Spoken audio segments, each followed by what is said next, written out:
Hey guys, Rick Stone here from Stony Acres Gardening. Welcome to my channel. Make sure you get subscribed while you're here. So people have asked about this before, and so I thought I would try this video this year. It's going to be a little bit long, so let's see how it goes. But I want to do a year-end kind of review of our garden and let you guys know how things went in our garden for 2024. I'll try and do some cutaways to make sure it stays interesting, but this is kind of a wrap-up of what our 2024 garden was like. So overall, I'm pretty happy with the garden. We had some pretty dramatic disappointments, but we also had a lot of good success. And so I would say that this was very average for us. It was a good, solid year with lots of produce and lots of food in storage, and so I'm overall pretty happy with the year and how it went. So let me kind of run through, talk to you about how all of the different crops went. So first off would be our greens. Really happy with all of the greens that we did this year. Our winter green crop, like our spinach and stuff like that, wasn't as good as we had hoped for, but we kind of made up with that in the spring. So we ended up with a really nice spring spinach crop, lots and lots of winter kale that overwintered into spring, and then, you know, just a good mix of other greens throughout the year. Lettuce has been amazing this year. We have done really well with our lettuce. Big part of that is because I decided that I was going to really kind of buckle down and make sure that I was getting a good succession planting of lettuce throughout the year. We honestly have not had to buy lettuce from the grocery store since about mid-April, and it is now October. End of October, and we probably won't have to buy lettuce from the grocery store until January with everything that we have in the fall garden. So really good year with lettuce and other greens. Our fall greens are all looking good as well, along with the lettuce. All the other things are looking great, and so really happy overall with how greens went for this year. Root crops also did pretty well. Beets were kind of a mixed bag. We had a decent harvest, but not our best year of beets. We don't have any preserved. We didn't have enough to preserve. I've got about, I don't know, 12.5 plants still growing right now that we'll be harvesting in the next week or so. And so that will kind of make up for it a little bit, but beets were okay. Carrots, really nice. We had a nice spring harvest of carrots. Our fall crop is coming along really well. We won't be harvesting those until mid-December, but carrots did well. Radishes are always kind of just there and do well. And then this year we're doing turnips. We haven't done turnips for a few years, and so we decided to do turnips. And this fall we have a nice bed of turnips that's coming along really well. So I'm happy with the root crops. They did great. Potatoes, our regular white potatoes did well this year. Probably not our best year, but partially that is because we didn't give them as much space this year. So I kind of crammed them together and we dedicated some space to other things. Normally we're getting about 200 pounds a year of potatoes. And this year, I didn't weigh them, but based on what we have, I would say we're probably more like 150 pounds of potatoes from our garden. I just didn't give them as much space, and so there just wasn't as much. But a good solid year. We did red Pontiacs and we did Yukon Golds this year, and both did well, and we're enjoying them right now, eating a lot of them. And so potatoes, really happy with those. Sweet potatoes, on the other hand, were a disaster, and there's a link right up here if you want to go check out why. Basically, the gist of the story is we lost about 70% of our sweet potatoes to voles, and so we've got to get the vole problem under control, and hopefully we'll be back in the running for sweet potatoes next year. But we have maybe 10 or 12 pounds of sweet potatoes that didn't get eaten by the voles, and so big disappointment with the sweet potatoes, but we move on. Popcorn, it was also okay this year, not our greatest year, and that is again partially my fault. I wasn't really good with spring composting this year, and some of our crops are reacting to that, and the corn was one of those. We didn't plant any sweet corn this year. We just did popcorn. Not as big or full of ears this year. Still plenty, but not an amazing year. It was okay, basically with the corn. Tomatoes, on the other hand, were fantastic. So we planted a little bit extra this year because our adult kids are now kind of becoming cooks and actually coming home and saying, hey, Mom and Dad, would you give us some tomatoes? And so we planted a little bit extra. had plenty for ourselves, batch after batch after batch of salsa all year long. More tomatoes canned this year than we've done in a lot of years, plus gave a ton to the kids. And so really happy with the tomatoes overall. We did San Marzanos this year for the second year. We brought mortgage lifters back into our rotation. We hadn't grown mortgage lifters for about 5 years. Brought those in and loved them. The regular Celebrity and Early Girls did well. Pink Brandywines. Better Boy, I think, or no, they were Big Beefs this year as well. So overall, really nice tomato year. We were super happy with them. Peppers, on the other hand, were kind of a mixed bag, a little bit disappointing. We had some really weird spring weather. So we got hot and I thought, oh, it's time to plant them. And then it got cold again. And so they kind of got stunted, and then it got hot. Like we had several days over, it was something like 10 days over 100 degrees in June, which is crazy nuts. We don't usually have that hot of temperatures in June. And so all of that combined for really poor pollination early in the season from the peppers. And so kind of that first flush of peppers that you expect to have, in late July, early August, did not happen this year. We only had maybe a half a dozen peppers. They kind of made up for it as the season started to cool and the temperatures dropped back down into the 80s, and so pollination was able to happen. We actually did get a pretty good crop that we harvested just before the first frost. Most of those didn't get fully ripened, but they're all sweet, and so that's okay. And we went ahead and cut them up and put them in the freezer, and we're okay. So kind of made up for it towards the end. We also did some Anaheim chilies this year, which have turned out to be really good. That was the first year we've grown those. And so peppers, yeah, okay for peppers this year. Blackberries is next on the list, and they were amazing this year. Our best year of blackberries ever. From our 2 little plants, we got enough that we actually have some in the freezer this year. Not a ton, but we have some in the freezer. Just a good constant flow. The variety that we have are everbearing, and so we had an early crop and a late crop, and we just finished harvesting them just the other day, the last of them. And so a really good, happy year with blackberries. Raspberries, on the other hand, were meh. It was a decent year. Again, this one is my fault. Spring was just crazy for us, and I didn't get my compost on the raspberries. Normally I try to put a couple inches of compost on the raspberries. Didn't happen this year, and they knew it. And so got to make sure that I get the compost on the raspberries next year. Normally we consider a really good year to be about 9 gallon-sized bags in the freezer, and this year we only had about 5.5. So not quite, a little bit more than half of what we would expect for a good year. So I mean, it wasn't disaster. We still have raspberries, but not the greatest year for raspberries.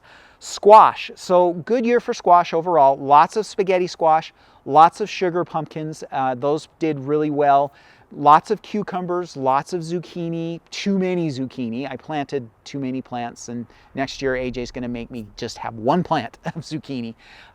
We had a little bit of squash bug pressure early on in the season, but I was able to nip that in the bud, and so we didn't have any squash bug problems this year. The only real disappointment from the squash was the butternut squash, and that again was my fault. I tried to put too much on the trellis, and the butternut squash got overwhelmed basically by the pumpkins and didn't get enough sun, and so we only ended up with 1 harvestable butternut squash, but everything else did great. And so overall squash, good year.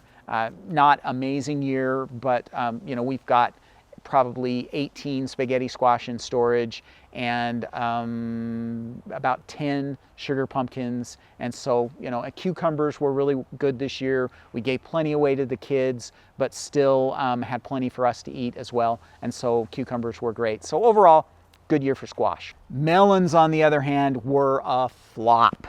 Really disappointed in our melons this year. I tried something new. So I moved them to a different spot in the garden, and thinking that, okay, I'll kind of integrate them with the squash, and it just didn't work out. There was too much shade on the melon plants from the squash plants that were up on the trellises, and so the melons got overwhelmed by the squash, and there just wasn't too much shade. We ended up with 1 watermelon, 1 cantaloupe, and 1 Crenshaw melon, and that was it for the whole year. So flop for the melons, especially for the space that we dedicated to them. But lesson learned, they're going back to their regular spot in the rotation next year so that they are away from the squash and have the sun that they need to produce. So that was, a bummer, but we'll live. Strawberries this year did well. We're rebuilding our strawberry patch. So for a lot of years, this bed directly behind me was strawberries. And we gave up on that and went to a smaller scale. And now we have a bed that's getting established. And I think next year we'll do really well. But this year we had a good supply of strawberries. They're ever bearing. And so we had a good flow all through the year. So happy with strawberries. Beans were awesome this year. Our best year of beans in probably 4 years. So we planted mostly pole beans, a few bush beans, but they did really well. So I was really happy with them. We just finished harvesting the last of them about 10 days ago, and they made it all the way up to the frost. Good supply. We don't can our beans, we just freeze them, and we've got a good supply in the freezer.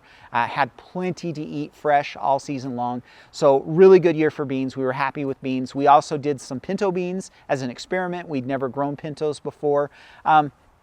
Dry beans take up a lot of space for the production you get out of them. It was a fun experiment. Now I know how to grow pinto beans, but I don't know if we'll do pintos again. We didn't get a ton. We got about a pint-sized jar out of the 8-foot row that we planted. So dry beans have never been my thing just because they take up so much space for so little production. But green beans were really good this year.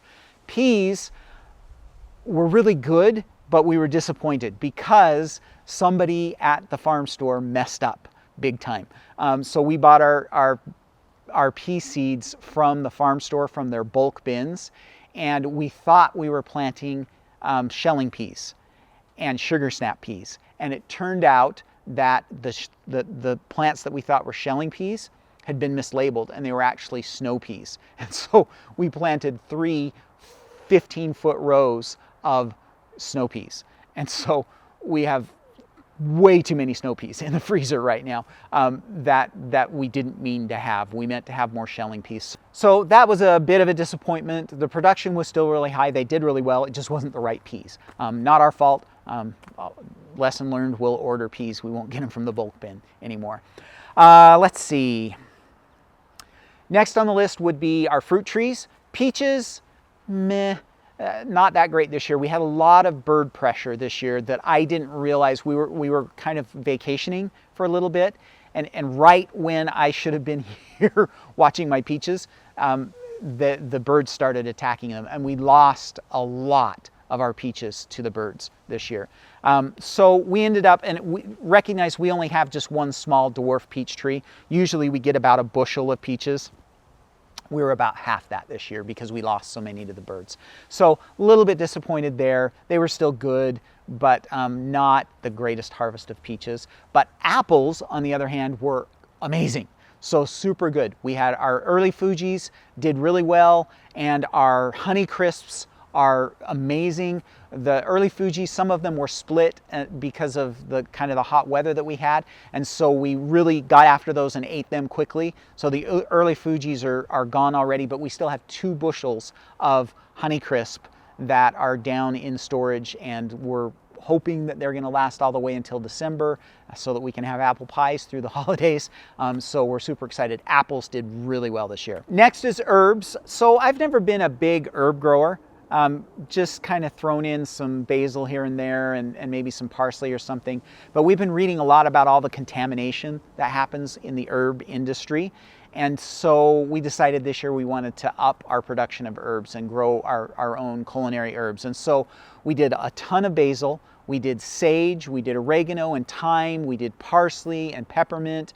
And all of those did really well. Super happy with them. We've dried them and ground them and now have fresh or stored herbs for the winter that we can use that we grew ourselves. And so really happy with the herbs. I think next year we'll probably even up them a little bit more. We may try and bring them into the garden and give them a dedicated space in the garden. And then, I'm pretty happy overall with how they did though. And then the last of the food crops would be garlic and onions. So the onions did really well, really happy with them. I made sure that I was on point with the onions this year. So I got compost on them. I got them fertilized with some fish emulsion twice during the growing season, and I was really happy with the end results. We grew 3 different varieties, some red onions, and then candy and Pattersons, and everything turned out really well. Nice big bulbs, big harvest.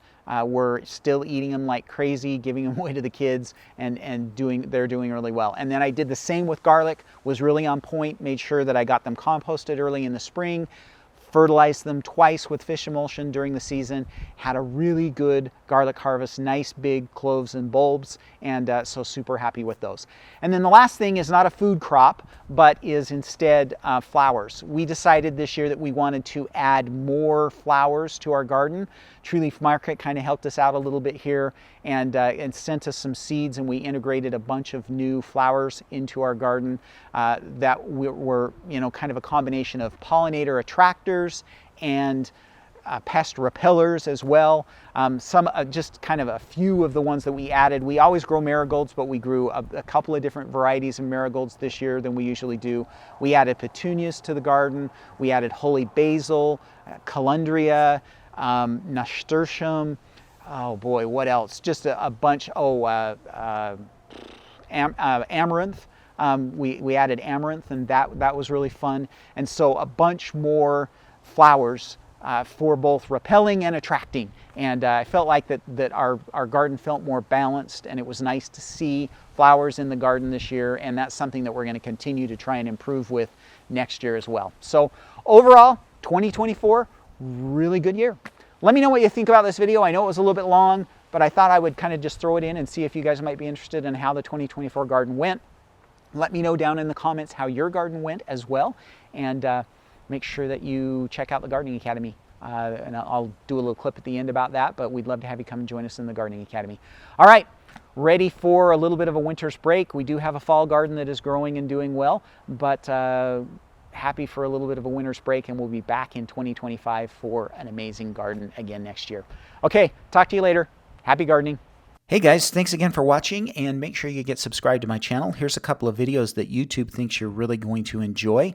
And I also wanted to have you go check out the Gardening Academy, which is our monthly membership service where we grow great gardeners. There's a link in the description of this video you can click on to learn more, but I'd love to have you join us over there. Happy gardening.